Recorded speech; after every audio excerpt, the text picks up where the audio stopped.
बिस्मिल्लाहिर्रहमानिर्रहीम। अस्सलाम वालेकुम नाज़रीन, आवां ऐसा नया ॾिसी रहिया आहियो सोजरो न्यूज़ मीरपुर मां थिलो मां सोजरो न्यूज़ रिपोर्टर काज़ी अयाज़ कलवर मूजिब बागो भुट्टो लॻ नओं भुट्टो जा रहवासी भुट्टो बिरादरी पारां जवाबदार जी गिरफ़्तारी लाइ एसएसपी घोटकी ऑफिस अॻियां एहतजाज।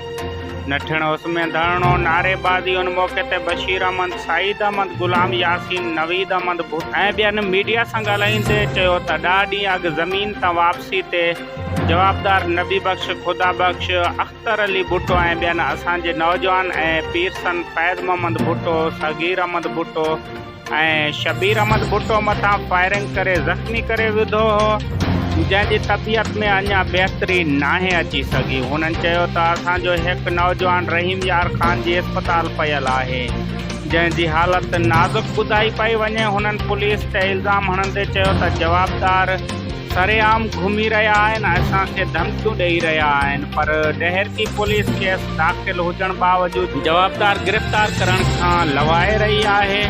हुननि DIG सेक्टर SSP घोटकी खां मुतालबो कयो त फौरी तौर ते जवाबदारनि खे गिरफ़्तार करे असां सां इंसाफ़ कयो।